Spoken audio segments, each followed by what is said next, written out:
Aşgabat şäherinde we Lewap vilayetinde koronavirusun omikron görnüşi mewjudýar. Bu keselçilik esasan çağalaryň arasynda giňden ýaýraýar. Munyň bilen bagly Lewapyň etrap keselhanalary we Aşgabatyň çoğunludaky ýokunç keseller hastahanasy näsaglardan doldy we syrkawlary kabul etmegi besetdi. Bu aralykda Lewapyň häkimetleri saglyk işgärlerini sırlary äşgär etmezlik baradaky ýürite dilhata gol çekmäge mejbur edýär. Türkmenistanyň häkimetleri ýurtda koronavirusun hasaba alınandygyny henüz de ikrar etmeýär. Bu ýagdaýlar barada Adatlyk radiosynyň habarçylary Aşgabatdan we Lewapdan maglumat berýärler. Aşgabatda habarçymyzyň maglumatlaryna görä paýtagtda virusun omikron görnüşiniň ikinji tolkuny giňden ýaýraýar. Çoğunludaky ýokunç keseller hastahanasy koronavirus ýokuşan näsaglardan doldy.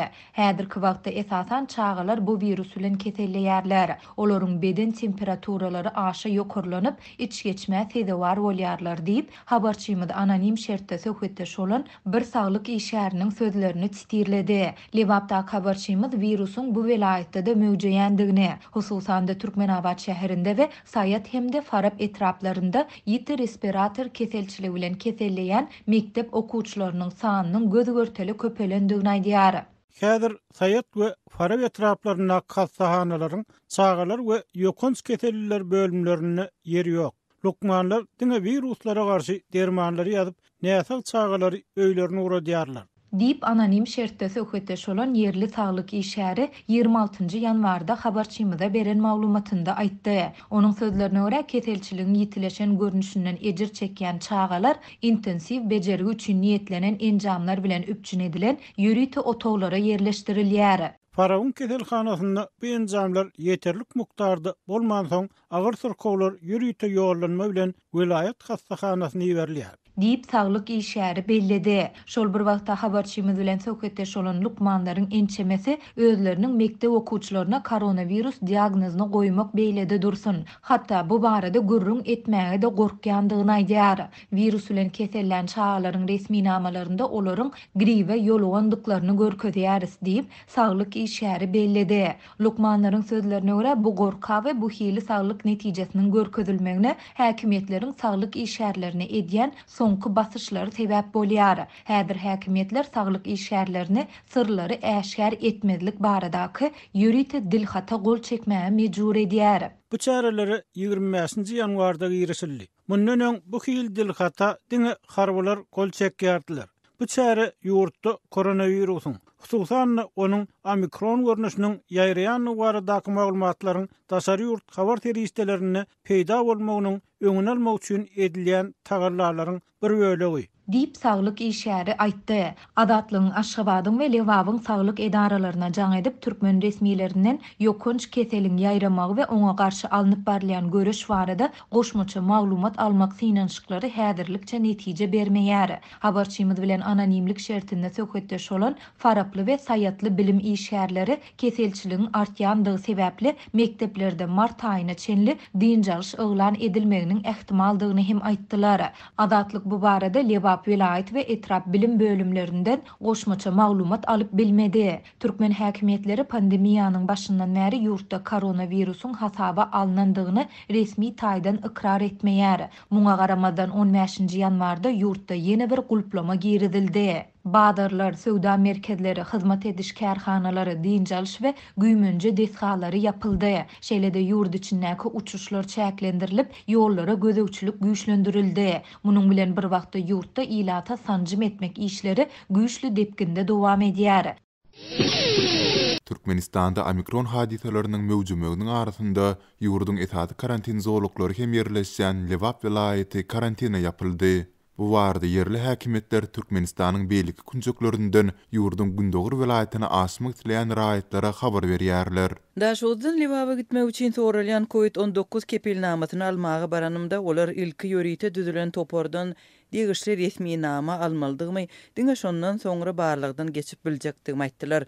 Ol topor içerki migrasiýa diýilip atlandyrylýar. Olar Lewap'a näme maksat bilen barlýanlygy, haýta salgyda wagtlaýyn duruljakdygy bilen gyzyklanyp, bu maglumatlary kompýutera girdýärler. Diýip bu ýagdaýlary başdan geçiren daşowuzly ýaşaýjylaryň biri 27-nji ýanwarda habarçymyza gurrun berdi. howpsuzlyk aladalar sebäpli adynyň Leyla diýilip üýtgüdülip tutulmagyny, şeýle de şahsiýetini aýan edip biljek beýleki jikmejik maglumatlaryň hem aýan edilmezligini soran söhbetdeşimiz içerki migrasiýa diýilen toparyň resmiýetleriniň onuň arzasyny ret edendiklerini bellidi. Olar maňa lewap karantina yapyldy. Bar öýüňe gaýt. Ýagdaý gowulaşsa şonda gidersiň diýip haýbatly howp diýen ýaly ýygyma gaýtardylar.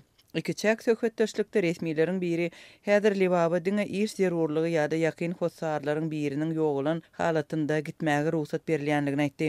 Ol da şoldan lewaba gitmek isleýänleriň 80% töwereginiň ýygyna gaýtarylýandygyny hem aýtdy. Diýip Türkmenabada suwda maksady bilen gitmek isleýän 40 ýaşlaryndaky Leyla gurrun berdi. Habarçylarymyz soňky günlerde ýurdun günorta Mary vilayatynda hem lewaba aşmak üçin resmi ruhsatnamany almagy barýanlarynda bu täze talap bilen ýüzbe-ýüz bolýandyklaryny we goňşy vilayata göýberilmeýändiklerini belleýärler. Koronavirus pandemiýasynyň ýeki hadisyny hem resmi taýdan ikrar etmeýän türkmen häkimetleri bu ornaşdyrylan täze çäklendiriji düzünler barada hem açyk maglumat bermeýärler. Azatlyň dowamly tinçlyklaryna garamazdan ýurdun degişli häkimlikleri, şeýle-de saglyk saklaýyş idaralary ýurdun tutuş bir welaýatynyň karantina alnandygy baradaky maglumaty ne tasdikladylar, ne de inkar etdiler. Bu soňky düzgün ýurtda koronawirusyň omikron hadisalarynyň gözgörtüli köpelýändigi baradaky tyzyp çykýan maglumatlaryň fonunda türkmen häkimetleriniň çäklendiriji pitiklenme çärelerini güýçlendiren döwrüne gabat geldi. Leyla Odol Daşowuldan Türkmenabada hepdede bir gezek amala asyrylan howa gatnawynyň hem ýatyrlandygyny, lewabyň dolandyrys merkezine resmi ýagdaýda aşmak isleýänleriň ilki Kerkiniň aeroportuny uçup sol ýerden hem soňu bilen 200 kilometr ýoly ulagda geçmeli bolýandyklaryny aýtdy. Indi resmi ruhsatnamanyň berilmeýänligi sebäpli köpler gumuň üstü bilen bir kanun ýollar bilen lewaba aşjak bolýarlar. Hususy taksiçiler bir tarapyna adam başyna 1000 manat soraýarlar. Ýygyňa hem şonça berip gaýtmaly, emma bu hem howply. Kä halatlarda ulag çölde çäge batyp galýar, kä halatlarda da polisiýa reýt geçirýär. Bu ýerdäki resmiýetler lewabyň çäginde ruhsatnamasy ele düşenleriň jogapkärçiligi çekiljekdigi bilen hem haýbat atýarlar. Diýip Daşowul Leyla habarçymyza gurrun berdi. Türkmenistanly 60 ýaşly Ibragim Begjanow 14 gün bäri Istanbulyň howa menzilinde otyr. Ol watanyna dolanmak üçin mümkinçiligi garaşýar. Türkmenistanyň we Türkiýanyň arasynda 2 ýyla golay wagt bäri adaty uçar gatnawy bolmasa da türkmen ýaşulusy umydyny ýitirmeýär. Azatlyk radiosy Ibragim Begjanow bilen telefon arkaly söhbetdeş boldy. Ýaşuly Ibragim Begjanow çykgynsyzlykdan aeroportda bolmagy mezburdygyny aýdýar. Men şu ýanwaryň 14-nde çykdym da 14-den başlap şu wagta çelli aeroportda, şu İstanbul aeroportunda. Gider ýerim ýok bolmadan şuň içinde idare edip. Türkmenistanyň we Türkiýanyň arasynda adaty uçar gatnawy koronavirus pandemiýasy zerarly 2 ýyla golay wagt bäri ýok. Şeýle-de bolsa Istanbulyň aeroportunda galýan türkmen ýaşulusy umydyny elden bermeýär we öz hereketiniň çykgynsyz ýagdaýdaky beýleki adamlaryň hem öz kynçylyklaryny açyk beýan etmegine iterge berjegine garaşýar. Umytlyk käbä ýeter diýär. Umydym ma, arzum ma, halkym bir toplaşyp birleşip bir agzyrlykda bir salamly öz watanyna dolanmak külkülüne düşüp barar. Her kim bir toplansa mene gidip bolar diýip barar. Anamam bada. Ibragim Begjanow öz ýagdaýy barada sosial media arkaly habar ýaýradyp problema köpçüligiň ünsüne çekmäge inanýar. Şeýdepol türkmen hökümetiniň öz raýatlarynyň aladasyny edip başlamagyna umyt baglaýar. Ýaşul Istanbulyň aeroportunda gapdalynda oturan başga döwletleriň raýatlarynyň ýagdaýyny mysal getirýär we olaryň problemalaryna resmiýetler tarapyndan gysga wagtda üns berilendigini belleýär. Ona başga döwletden ine bir iki gün ýatdylar, gıyıkılık turupdu ustada var. So doňok TV betmegi sebäpli samolyotlar uçmaga hiç mümkinçilik bolmadan bir toktatyldy da şonu gıyırşypdylar, şol adamlar var. Şulardan talap etip, şu döwleti eýýäm şolara köşüşdirip, awa polisle dil bilen şolong talaplaryny berja etmek bilen bolup eýýäm ýola goýýarlar. Ibragim Begjanow Türkiýe iş gözläp 2019-njy ýylyň sentýabr aýynda barypdyr.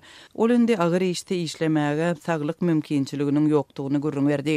Men diňe maksadym ýollar açypda bir birlikde bir adamyň bir iň gynçylykly döwürde de bara bir watan isleýär, watanyna barmagy bir şeýle bir wagt geçdi da garaşyp konsullary da ondan ine bolar, şine bolar, oturmaz, nobatymyz nire gitti, nire seredilýärmi, seredilmeýärmi, onu bir belli bir habar alyp bilmäsem onam bar öz pikirim boýunça barma yerim bolmasaň işden bir güýçden bir alas gallym diýsen boljak. İstanbul'un aeroportunda oturan Türkmen ýaşulusy gidere yeriniň ýokdugyny aýdyp Türkmenistana gaýtmaga mümkinçilik döreýänçe aeroportda oturmakçydygyny ma'lum etdi. Türkmenistan ýurdun iratynyň migrasiýa derejesini görkezýän resmi statistikany çap etmeýär. Şeýle bolsa Türkiýe türkmen raýatlaryna wizasyz bolan üçin Türkmenistanlaryň iň köp ýurduna öwrüldi. Türkiýanyň migrasiýa gullugynyň resmi statistikasyna görä 2021-nji ýylda ýurtda kanuny esasda ýaşaýyş ruhsady bilen ýaşaýan türkmenistanlaryň sany 117.905 adam diýilip görkezildi. Synçylar Türkiýede kanuny ýa-da bir kanun esasda ýaşaýan türkmenistanlaryň hakyky sanynyň ýüzlerçe müňden geçýänligini aýdarlar. Türkmenistan daşary ýurtlara adaty howa gatnawyny 2020-nji ýylyň 17-nji martynda bet edildi. Ýurdun daşynda galan raýatlar ýarym ýylyň dowamında ýurduna gaýtmak mümkinçiliginden doly mahrum bolupdy. Ýurdun daşyndaky raýatlar üçin Türkmenistana gaýtmak mümkinçiligi ilkinji gedek şol ýylyň awgust aýynda döredi. Türkmen hökümeti ýörite uçarlary gurap başlady, emma bir gaýda bir gedek guralýan uçarlar bar bolan talaby kanagatlandyrmaýar. 2020-nji ýylyň awgust aýyndan beri Orsiýetden, Belarusdan, Hindistandan, Özbekistandan, Türkiýeden, Tatarstandan we beýleki ýurtlardan türkmen raýatlaryny getirmek üçin onlarça ýörite uçar gatnawy guraldy. Daşary ýurtlarda ýaşaýan türkmen raýatlary türkmen hökümetiniň guraýan ýörite uçarlaryna minmek üçin elçihanalaryň üstü bilen düzülýän sanawlara ýazylmaly bolýarlar. Hususan da Türkiýede ýaşaýan türkmen raýatlary konsullugyň üstü bilen ýöredilýän sanawlardaky nowatlarynyň bir ýylyň dowamında öňe süýşmeýänligini gurrun berýärler. Türkmenistanyň Türkiýedäki we beýleki ýurtlaryndaky elçihanalary we konsulhanalary Türkmenistany guralýan uçarlar we türkmen raýatlarynyň daşary ýurtlardaky ýagdaýy barada resmi kommentariýa bermekden saklanýarlar.